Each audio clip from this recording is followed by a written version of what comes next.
Today's new concept, development strategy in Pakistan.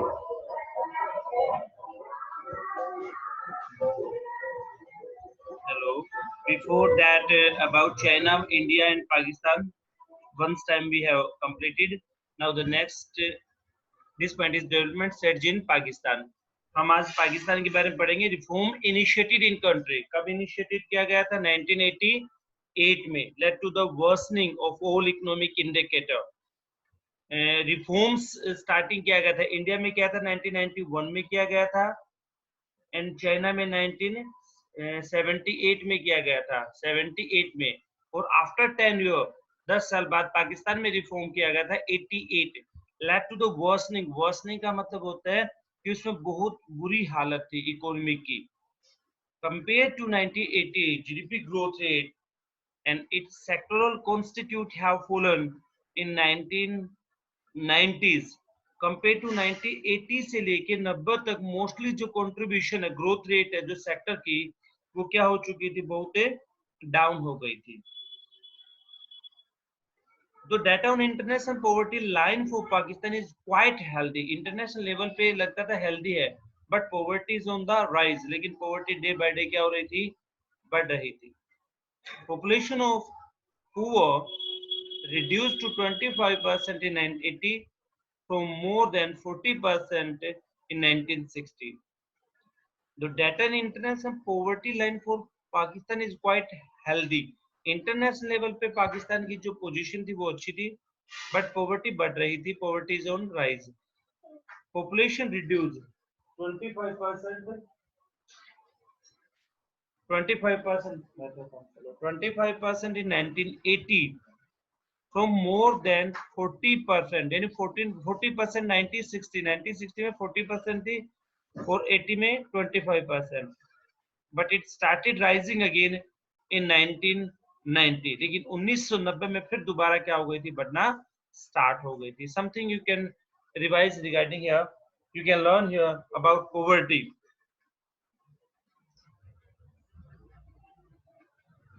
The reason for slowdown of growth and re-emergence of poverty, non-institutionalized agriculture growth and the food supply situation. Slowdown of growth. देश की आजाद 1947 से लेके up to the reform 1988 तक क्या हो गया था? Slow down of growth.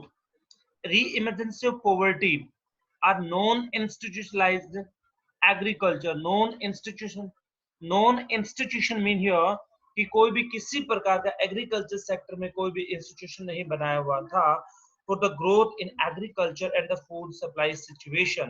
So it was the reason of the slowdown of growth in the agriculture sector because there was no such any non-institutional organization in the agriculture sector. तो किसी प्रकार का कोई भी इंस्टीट्यूशन एंड नॉन इंस्टीट्यूशन नहीं था agriculture sector में.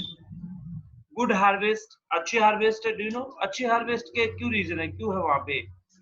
जितना भी पानी है वहां पे, जितनी भी नदियां हैं, अच्छे मतलब सोर्सेज है पानी की, तो वहां पे good harvest. Economy was in good condition in agriculture sector when it was not economic indicator. But economic indicator अच्छा नहीं था. सो स्टैगफ्लेशन और नेगेटिव ट्रेंड्स. स्टैगफ्लेशन था, नेगेटिव ट्रेंड था इन द इकोनॉमी में. Most the foreign exchange earning came from the remittance from the Pakistan worker in Middle East. यानी पाकिस्तान को जो रिमिटेंस मिलती थी, विदेशों से जो सहायता मिलती थी, वो मिडल ईस्ट से आता था. And export of highly volatile. देखो जो मोर फॉरेन एक्सचेंज कि मोस्टली जो फॉरेन एक्सचेंज है come from the remittance from the Pakistan worker in the Middle east. की पाकिस्तान को मिलने वाला, विदेशों से मिलने वाले फॉरेन एक्सचेंज मिडल ईस्ट से आता था. और एक्सपोर्ट ऑफ हाईली वोलेटाइल, और जो एक्सपोर्ट था वो भी ज्यादा वोलेटाइल नेचर का था. वोलेटाइल का मतलब बहुत ज्यादा चेंज होते रहते थे उसके अंदर एग्रीकल्चर प्रोडक्ट में.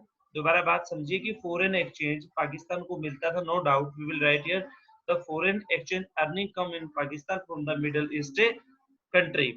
And export of highly volatile. यानी जो एक्सपोर्ट था वो बहुत ही ज्यादा क्या था, वोलेटाइल नेचर का था, चेंजेस नेचर का था, कभी ज्यादा हो जाता था, कभी कम हो जाता था। वोलेटाइल का मतलब होता है स्पीडली चेंज होने वाला। There was increasing dependence on foreign loans. On one hand Pakistan अपनी ग्रोथ के लिए, Pakistan was dependent on foreign loans on one hand and rising difficult in paying back to loan on the other hand. The first problem क्या थी? The taken the loan, borrowing loan from the rest of the world, increasing dependence on foreign loan. It was the situation in the economy of the Pakistan was it dependent on foreign loan कि वो foreign loan के ऊपर depend था. The second thing उसको इस बात की भी चिंता लगी रहती थी और राइजिंग डिफिकल्ट, कठिनाई बढ़ रही थी in paying back to the loan on the other hand कि किस प्रकार लोन को चुकाया जाएगा.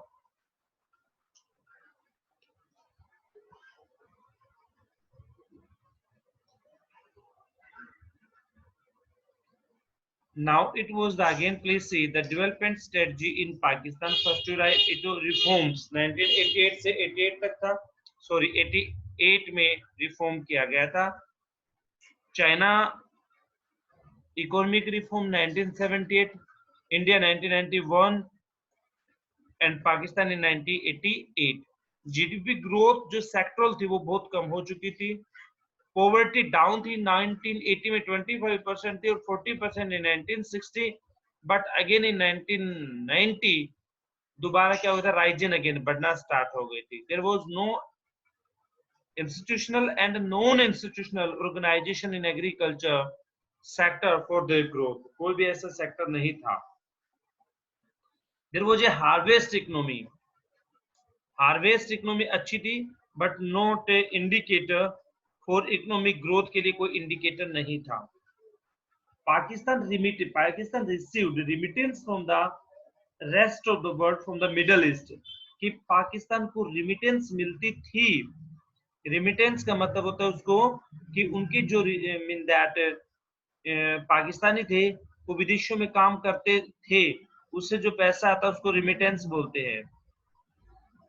बट कहने की बात है आता था मिडिल ईस्ट से आता था, और बट एक्सपोर्ट जो इंपोर्ट होता था, जो पैसा आता था वो माना जाता था फॉरेन एक्सचेंज पॉजिटिव माना जाता था. But export of highly volatile, but export जो नेचर का था, जो मेन इनकम का सोर्स होता है किसी भी देश का, वो किस नेचर का था, वो हाईली वोलेटाइल एग्रीकल्चर प्रोडक्ट था. The second there was increasing, मैंने अभी बताया था there was increasing dependence on foreign loan. एक तरफ तो mean that one side Pakistan dependent on foreign loan from the rest of the world कि वह फॉरेन लोन के लिए विदेशों पे डिपेंड था. Second was also that anxiety and that also that suffer how to pay the loan. एक तरफ ये भी सफर कर रहा था कि लोन को कैसे पे किया जाए. It was the condition of economic performance in Pakistan. That's the last point of this chapter. Performance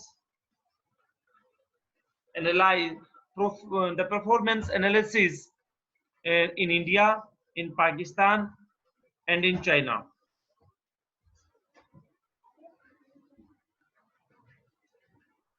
Hello. The performance analysis in India, Pakistan, and China. तीनों के क्या देखेंगे, परफॉर्मेंस चेक करेंगे. परफॉर्मेंस एनालिसिस इन इंडिया की performance, then China performance and Pakistan, and last is conclusion. Let's see the पहले India की देखते हैं. India performance has been moderate. कैसे रही? मॉडरेट रही.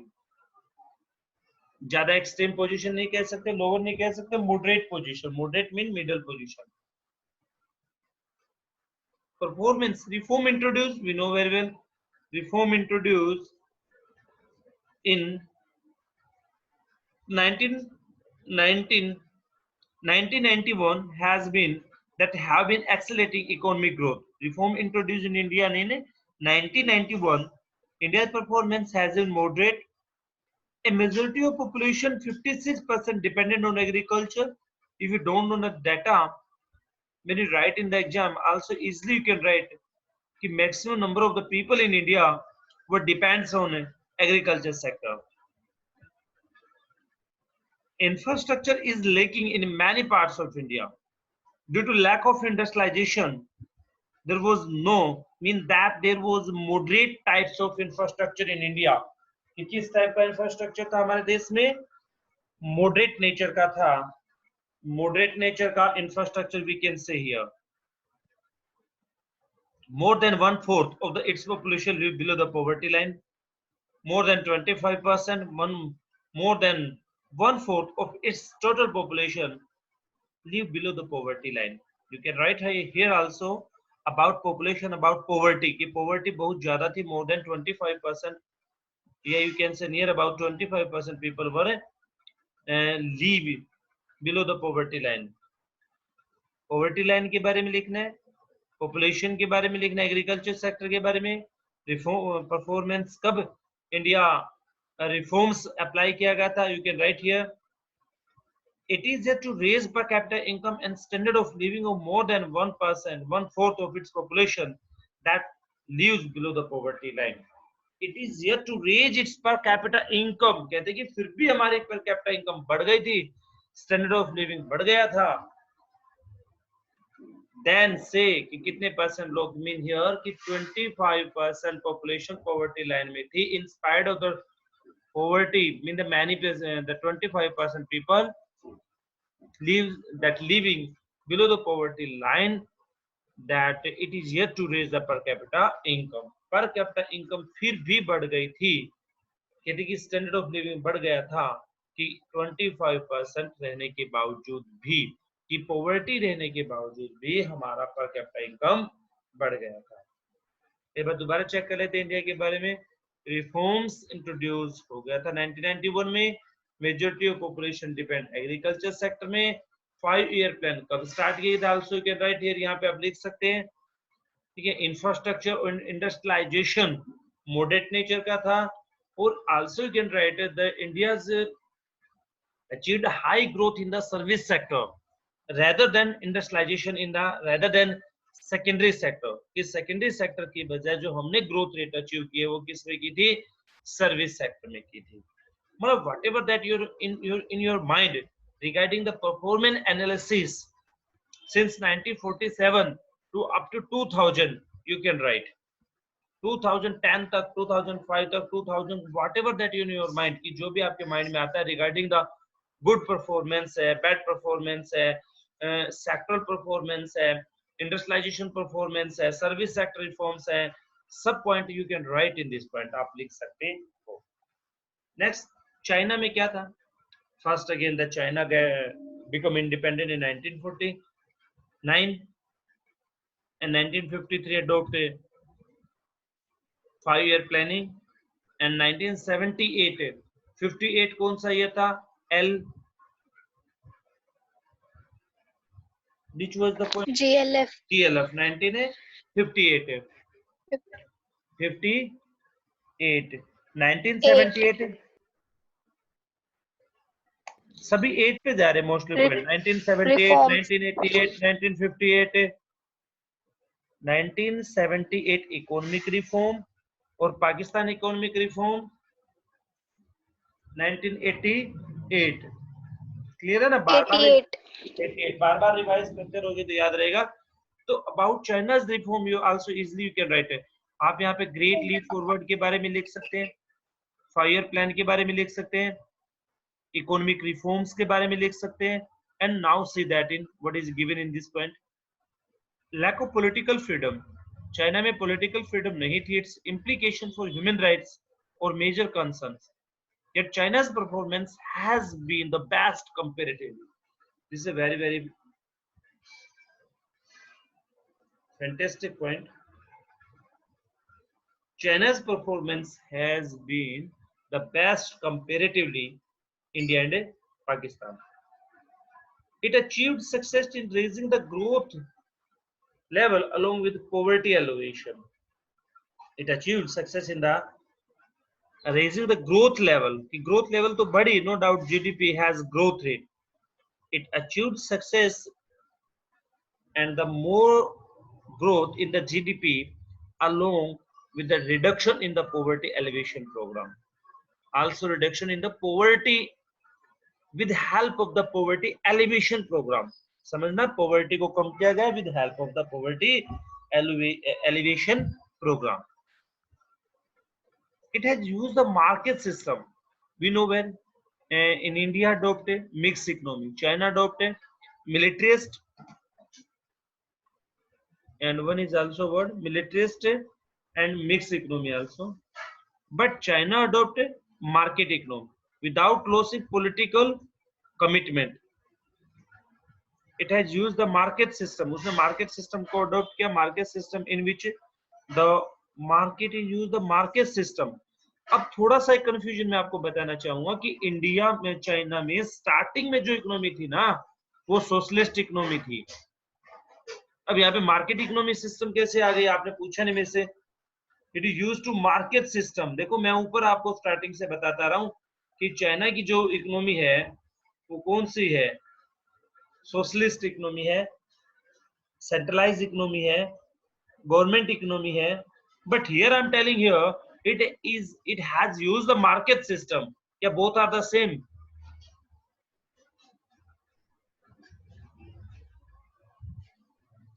क्या दोनों सेम है क्या? Repeat sir. मैंने कहा कि रिपीट सर. चाइना की जो इकोनॉमी है, चाइना की जो इकोनॉमी है वो स्टार्टिंग में बिगिनिंग में सोशलिस्ट इकोनॉमी रही थी. You can see here China centrally planned थी उनकी. सेंट्रली प्लान्ड इकोनॉमी थी, गवर्नमेंट इकोनॉमी थी. ठीक है, it was the economy in China. But now I am telling here जब मिलेगी मैं आपको यहाँ पर बता रहा हूँ कि कौन सी है मार्केट इकोनॉमी है. हायर प्लान था इकोनॉमिक मार्केट इकोनॉमी बता रहा हूँ मैं यहाँ पे. ठीक है, रिपब्लिक ऑफ चाइना थी. तो दोनों में क्या अंतर है? It has a market system. Resources state owned थे. नहीं, देखो 1978 तक जो चाइना की इकोनॉमी थी वो सोशलिस्ट इकोनॉमी थी. But after reforms when they adopted economic reform, they have started, they have converted, they have transferred, they have shifted market system. वो किस इकोनॉमी में आ गए थे? मार्केट सिस्टम में आ गए थे. ठीक है, तो ध्यान से देखना इस बात को, बहुत इंपॉर्टेंट बात है. अगर आज की बात करें तो कौन सी है? Market system. Market system is that system in which central problem, what to produce, how to produce, and for whom to produce are decided on the basis of the forces demand and supply. This is become market system. There is a no intervention by the government. यहाँ पर government control नहीं करता. और पहले जो economy थी China की वो गवर्नमेंट सेट करता था. तो इसलिए ध्यान रखना कि जब इकोनॉमिक रिफॉर्म स्टार्ट हुआ तब चाइना में मार्केट सिस्टम आया था. अब बात आती है it has use the market system without lodging political commitment. लेकिन उसने पॉलिटिकल कमिटमेंट को भी नहीं मतलब उनका मिस हुआ, पॉलिटिकल को नेग्लेक्ट नहीं किया. देखो जब मार्केट सिस्टम आता है तो गवर्नमेंट की जो वैल्यू होती है वो जीरो हो जाती है. बट कहते हैं कि विदाउट लॉसिंग पॉलिटिकल कमिटमेंट के बिना they have used market system. It was the major point. Please take care. Also you can check on the net when the government economy in China convert from the socialist economy into the market economy. Retaining collective ownership of land. Retaining collective ownership थी land की. Allowing individual to cultivate, कि आप भूमि पे खेती कर सकते हो. Lands has enabled China to ensure social security in the rural areas. And China also provide the social security to all that rural areas farmer with provide the collective ownership of a land. बहुत अच्छा point है कि China ने अपने देश के वासियों को सभी को कलेक्टिव ओनरशिप ऑफ लैंड दिया. और कलेक्टिव ओनरशिप का मतलब है they have that provide the protection and provide the safeguard of the social security in the rural areas, कि गांव में social security जो word होता है कि भाई कैसे हम सोसाइटी में सरवाइव करेंगे, तो चाइना ने सभी को कलेक्टिव ओनरशिप ऑफ लैंड दी, कि भूमि का सही ढंग से बंटवारा किया और सभी अच्छे तरीके से खेती की।